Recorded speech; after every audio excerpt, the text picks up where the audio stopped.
Well, no sooner was episode 7 uploaded than it caught the eye of the distant copyright gods in the east and was taken down. As such, I have re-uploaded the video of my commentary with completely unrelated footage. If anyone is interested in seeing the original video, there is a link in the description. Well, what an episode. I admit, I wasn't expecting much from this week, which isn't to say my expectations were low, just that they were in line with what has been established as quality output. I expected some filler of Spearhead attacking the Legion base they were assigned to in the last episode, and some more character deaths, and then for the series to return to the novel's materials next week. I anticipated some good action, but not much else. As with many of my predictions regarding how this series is being constructed, I was wrong. Episode 7 takes us back to the novels, filling in the material from Chapter 5 that the last episode bookended, but left out. The episode opens with a soft piano overture, as we pan down to see an old, abandoned sports field, 13 juggernauts on the pitch. The piano continues as the only sound, as we see Fido lighting some fireworks the 86 have obtained from somewhere, and the members of Spearhead playing with sparklers, acting their age for once. A shot of Anju shows us her tears as she confronts her loss from episode 6, Theo keeping an eye on her. Kurena's eyes, on the other hand, turn as usual to Shin, standing apart from the others as he watches blossoms of light in the night sky, his mouth moving as he talks to somebody not present. The opening plays out as usual, Daya and Lekka now missing from the hangar shot having moved to the flower field, and then we have a scene of Lena bribing a logistics staffer to have a crate sent to Spearhead. The same crate we saw them get those fireworks from, so that's that question answered. It's touching, seeing Lena do her best in whatever way she can to return some normality to those her nation has outcast. The Republic will celebrate while those it makes die for it are denied, but if she can do anything about it, at least they'll be able to share in that night of celebration. It's also a sign that Lena still thinks the Republic is something worth extending to others. The ideal persists even if it's been smeared by the people. I doubt the 86 would agree. Though, Lena learning to bend the rules of military bureaucracy in an age-old manner is another sign of her dedication moving from the Republic she grew up idolizing to the 86 it abuses. Her terrible poker face is followed by her regretting her now empty wallet as she passes by preparations for the forthcoming Revolution Festival, where the Republic will pat itself on the back for being so wonderful, so long as nothing outside their little bubble comes calling. A momentary lapse in attention, fostered by the guilt over being a rule-breaker, a new experience for this sheltered noble girl, causes Lena to trip over her own feet and face-plant onto the ground. Another amusing scene showing Lena's youth and humanity without piling it on too thick. The fact her pratfall is saluted is a fantastic touch. But this is the last time we'll see her like this, in this episode and possibly in general. I said in my last video the shine should be coming off her innocence by now. This episode will begin to strip it away without mercy. And that starts right away. Lena getting an alert and we move to her control room. We then move to Lena travelling down a street with the sun having set, a passage of time from the previous scene which was dyed in the golden colours of dusk. Whatever battle occurred has obviously ended, and Lena is clearly subdued as she walks. Her thoughts are interrupted by a burst of lights being turned on, and a sudden cacophony as partying gets underway. And then Kurena's voice is heard, of all people, taking the initiative to make a conversation, albeit in an aggressive and condescending way. As Lena walks through the celebrating capital, Kurena chastises her for being both weak and strong, paradoxically. Too weak to handle resonating with Shin and being exposed to the screams of the Legion without losing her composure, but too stubborn to quit. The scene alternates between the control room where this conversation occurred and the streets Lena moves through as she replays it in her mind.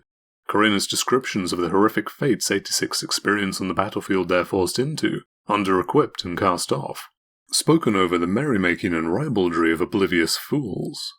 The contrast quite literally makes Lena sick. And a look at her squadron board delivers another understated punch. Remember I said there were 13 juggernauts on the field at the beginning of the episode?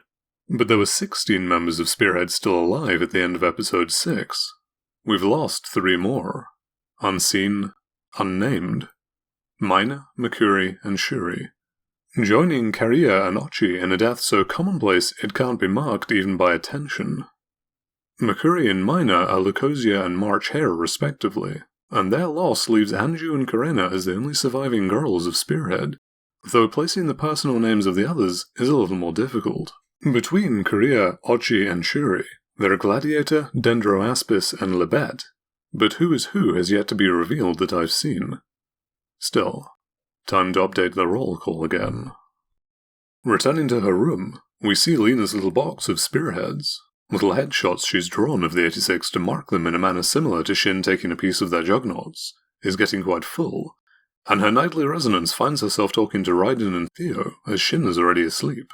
The anime leaves out a short bit here about the fact that Lena uses their ranks with the 86, despite them being useless affectations, to which she responds they insist on using hers, so it's only fair.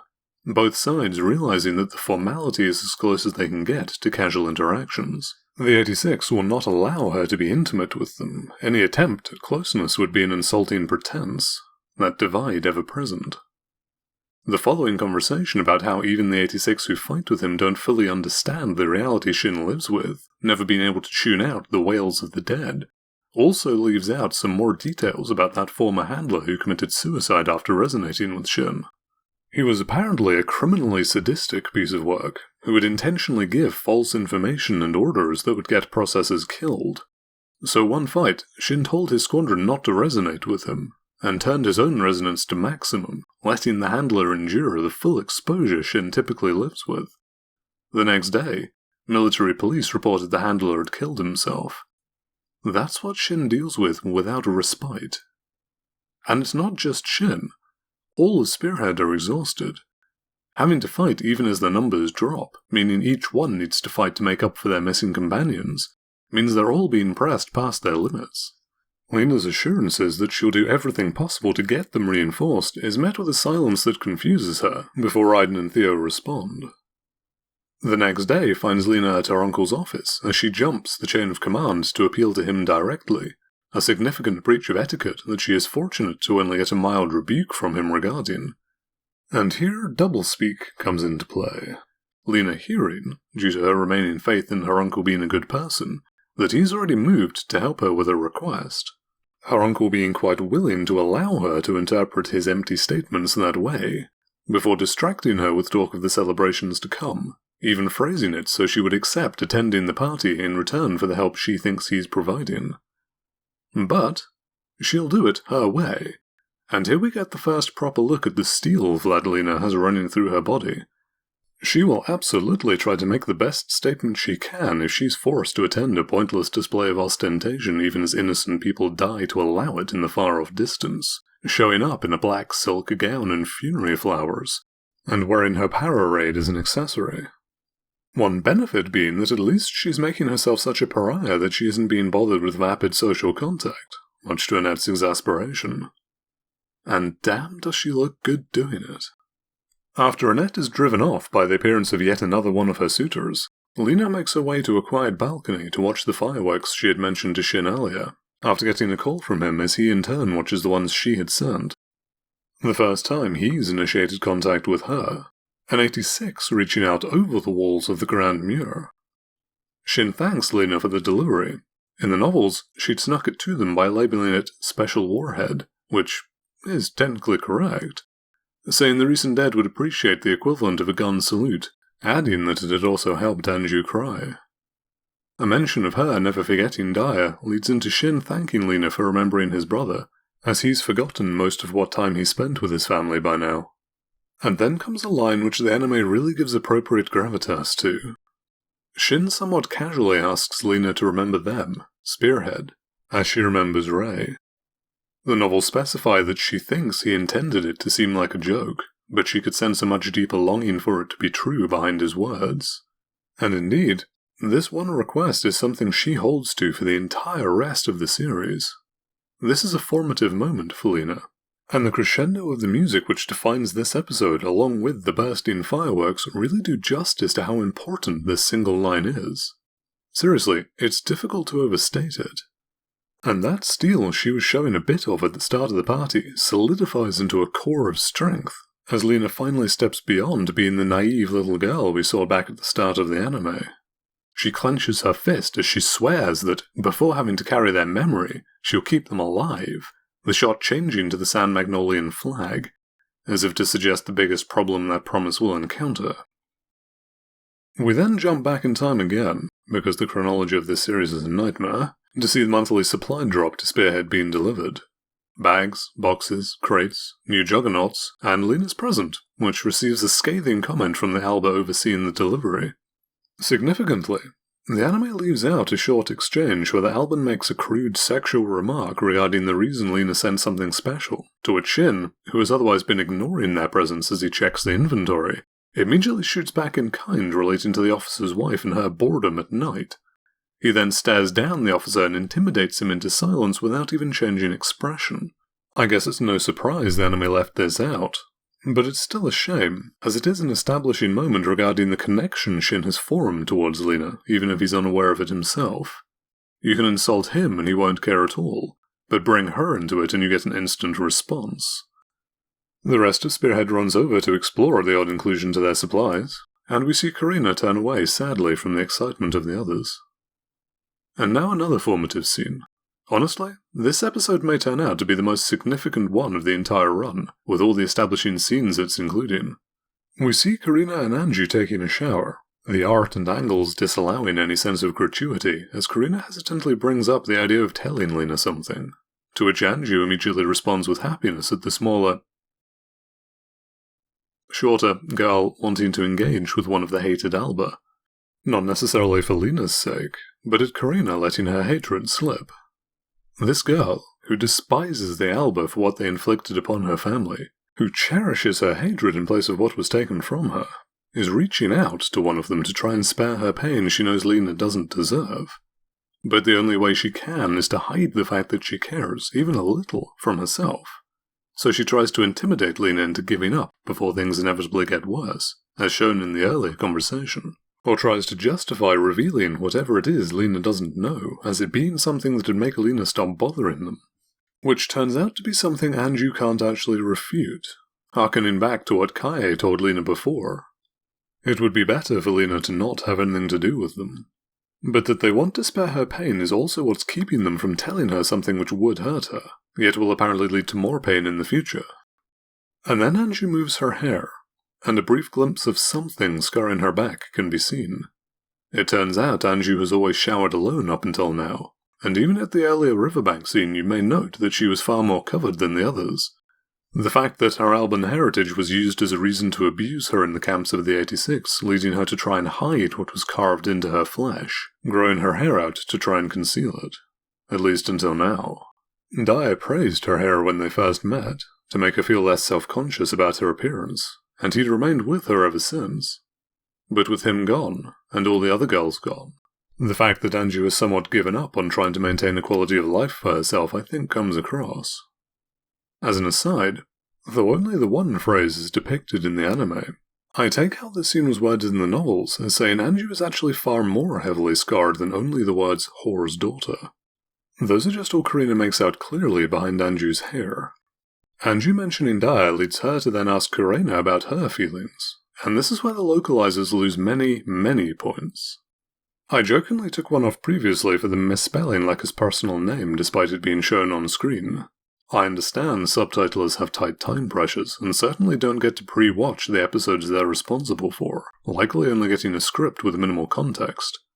I have wondered previously if requiring some knowledge of the source material would be a good idea, to prevent such issues as seen in Gate, when Hardy was referred to with male pronouns on multiple occasions, by someone who knew she was the goddess of the underworld.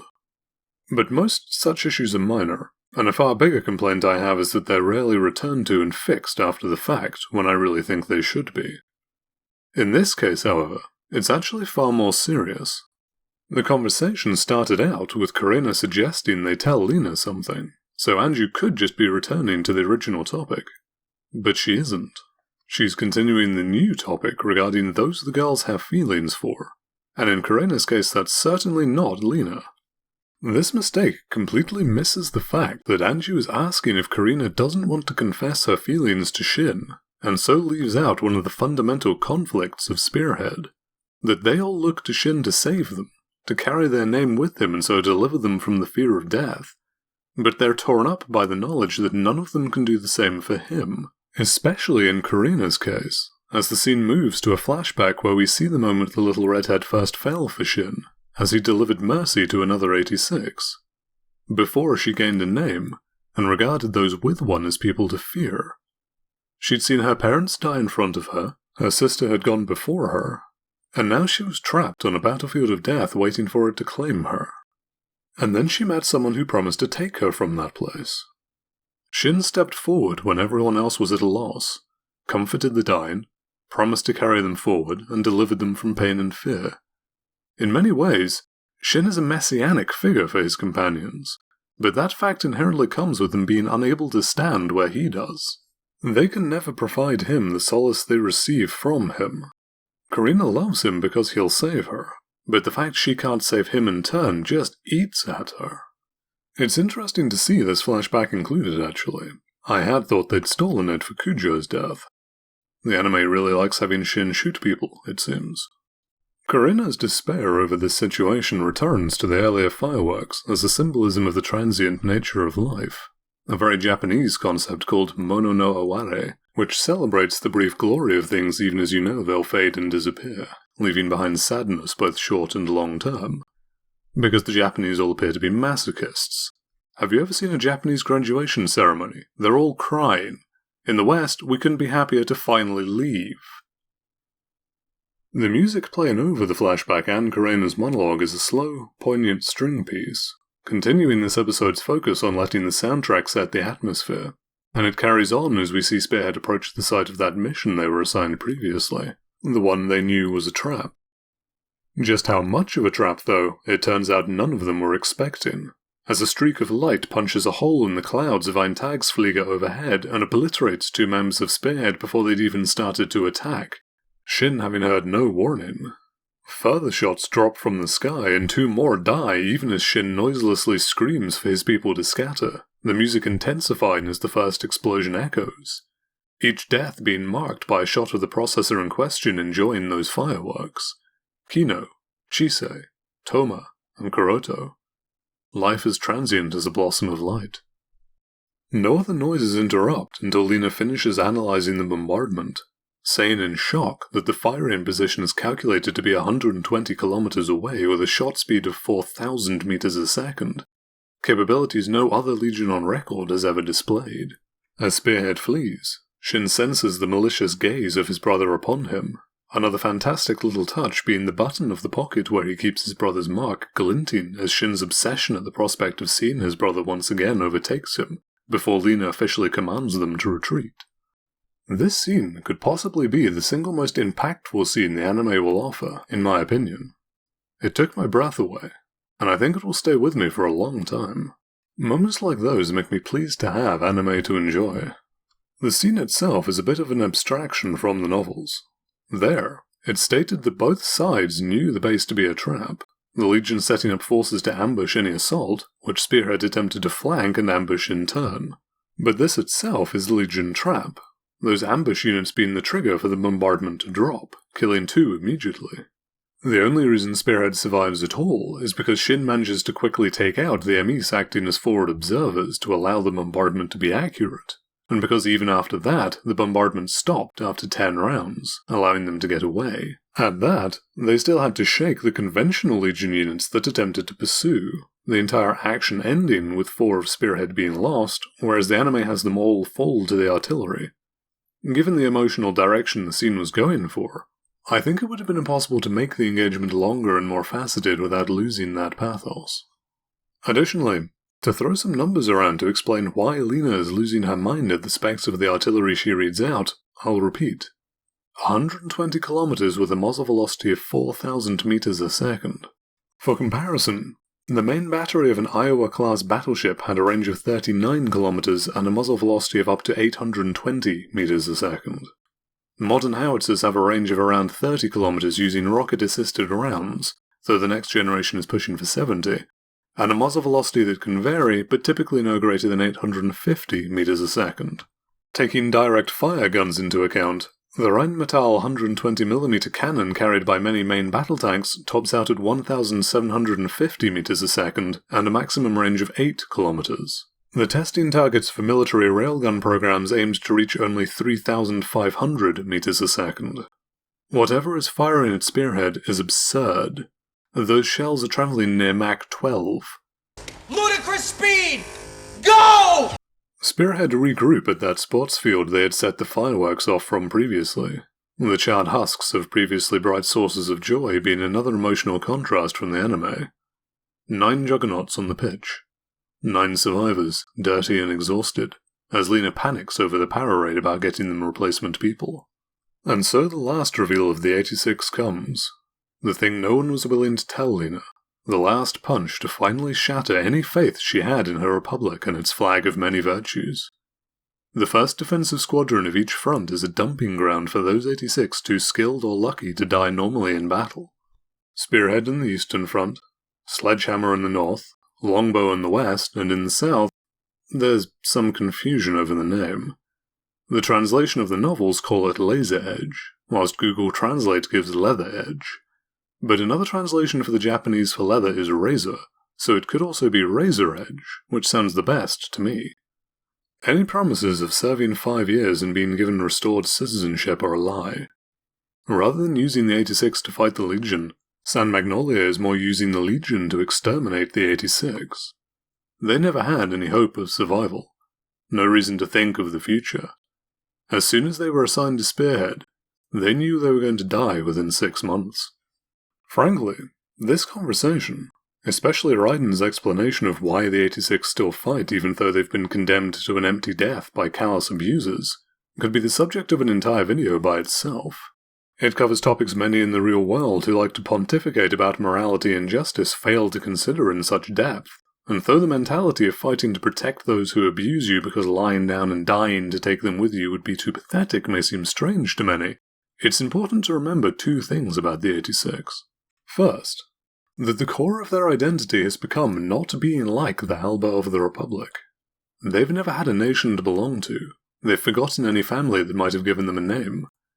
All they have is a history of looking at what they don't want to be. And second, that they are all very, very broken. In saying that, I don't mean to imply that their outlook is wrong. I happen to relate to it quite strongly, though maybe that says something about me.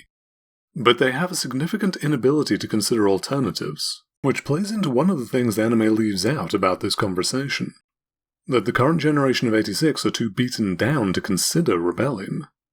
Their parents perhaps could have, but they fought to try and protect their families, so recently expelled from the Republic, trusting in desperation the lies they were told, and died. Their older siblings went out to try and prove the Republic should accept them, and died. The only ones left are the children who have grown up with a minefield behind them and the Legion ahead, surrounded by the deaths of their friends. They don't have anything to fight for. They don't have any reason to avoid death. Only the pride of meeting it on their own terms, and a slight satisfaction knowing that once they're gone, their tormentors will follow in short order. But to embrace dying would be to be like the Republic, allowing harm to come to those that don't deserve it, a minority they might be, and would merely be doing the Republic's work for them. It reminds me of a poster I saw when I was very young, which has stayed with me ever since. Another aspect of the conversation that I would argue has been left out is possibly touched on depending on how you interpret Karena's comment about them not being allowed out of the camps, but I'll make it clear here. Part of the arrangement for the 86 seems to have been that service not only redeems your own citizenship, but that of your family as well. Otherwise convincing people to sign up would have been far more difficult. Who would agree to risk 5 years of death only to be separated from your children or spouse should you happen to survive, unless they endured the same trial? Yet as Lena has pointed out to her, let alone anyone completing their service and mustering back inside the walls, has she ever seen any 86 back in the 85 districts? Surely some families should have been allowed back inside based on the efforts of those fighting for them. Another example of the truth being hidden in plain sight, albeit in a negative space sort of way in this case. Lena failing to realize the absence of something that should have been there. And a third is Raiden spending much more time considering the nature of revenge. The anime has him acknowledge that revenge would be easy, but he then goes on to explain how that would make them just the same as the Alba. The novels provide more, with Raiden saying that revenge only matters if you make the person who wronged you realize what they did before you end them, and there's no way the Republic would ever understand why they deserve to be destroyed. They'd blame others, make excuses, claim to be the true victims, and die convinced they'd done nothing wrong. The 86 accepting their own death just to have the Alba die in turn, still proclaiming their own self-righteousness, is too disgusting to tolerate. And there's one last thing the anime leaves out, which will almost certainly be addressed in the next episode but still naturally fits in here. That any 86 who survive the 6 months in the 1st Defensive Squadron are assigned one last mission, to ensure the Republic doesn't have to live up to its word. A special reconnaissance mission to Legion territory. Effectively, being told to march towards the enemy and not come back, as any return would be considered desertion, punishable by execution. Now keep in mind that the Legion copy the fallen dead into both black sheep and shepherds, and the 86 sent on these missions are the best survivors of 5 years of combat. The Republic's stupidity only gets deeper. Speaking of shepherds, the after-credits scene of this episode really shows what happens when the Legion decides to go hardcore. But before that comes one of the more interesting EDs the series has offered yet, with Lena's grasping arm depicted in a lurid blood-red colour, something that might be considered foreshadowing to those who have read ahead, before a flash of Shin's arm in blue holding a discharged pistol, followed again by Lena's arm, now in a clenched fist, but one lowered and somehow less powerful. That entire ending sequence tells a story all on its own, and is another example of something which will mean much more when rewatched after future developments have been seen. So, to repeat how I started, what an episode. Took me by surprise. The reason I thought this would be another filler episode is assuming the next episode is about them preparing for and leaving on the Special Recon mission, as would seem to be the case given its title, and even if the next 2 are given over to Shin's fight with his brother, though it could be done in 1, that still leaves an episode, as the Kur is listed at 11. If they wanted to end with the fight between the 2 Nosens, they would have used up at least 1 more episode, but it seems as though they're wanting to do something after it. As to what that might be, I can think of at least 3 different possibilities, none of which I can actually talk about because spoilers, but I'll be very interested to see what they go with. But before that, with episode 8 likely to finish off chapter 6, we've one last chapter in volume 1 to go.